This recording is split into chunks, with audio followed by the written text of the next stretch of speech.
In this video, we will write a program in C to find if a given number is prime or not. Let's get started. Before getting started, let's understand the definition of prime number. A prime number is a whole number greater than 1 and divisible by 1 in itself. If a number is not a whole number, it is not a prime number. Or, if a number is divisible by any number other than 1 in itself, it is not a prime number. Numbers 0 and 1 are not prime numbers. Here are few examples of prime numbers: 2, 3, 5, 11 and 13. Number 2 is a prime number because it is a whole number greater than 1 and it is divisible by 1 and itself.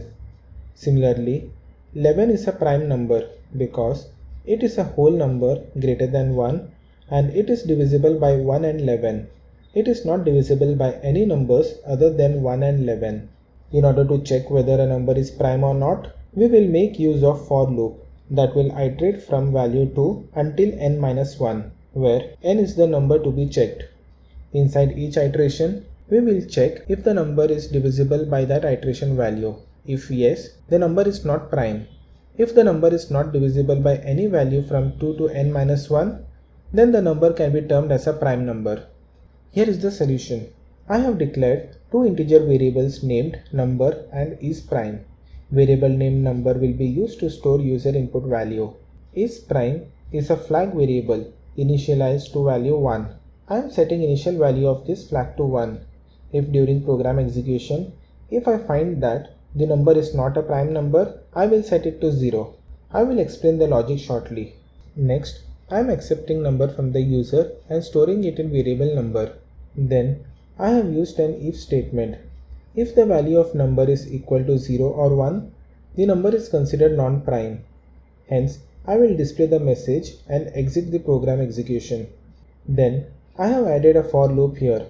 This for loop will be executed only if the number is greater than 1. That is, only if the number is not 0 or 1. We know that a prime number is divisible by 1 or itself. It should not be divisible by numbers between 2 and number -1. Hence, I am iterating this for loop from counter equals to 2 until counter is equal to n-1. For each iteration, I will check if the number is divisible by counter. Number mod counter will return 0 if the number is divisible by counter. If the number is divisible by counter, this means the number is not a prime number. Hence, I will set is prime flag to 0, indicating the number is not prime. There is no point checking for other values. Hence, I am using break statement to exit this for loop. Then, I am using if else statement. If is prime flag is equal to 1, display the message saying number is prime, else display the message number is not prime. I will run this program. The program is prompting me to enter a number. I will type 97 and press enter. This program correctly displayed the message on the output screen. I have an offer for you. If you are interested in learning C programming, I have created a free course for you. Click on the link in the description to access the free course. Thank you.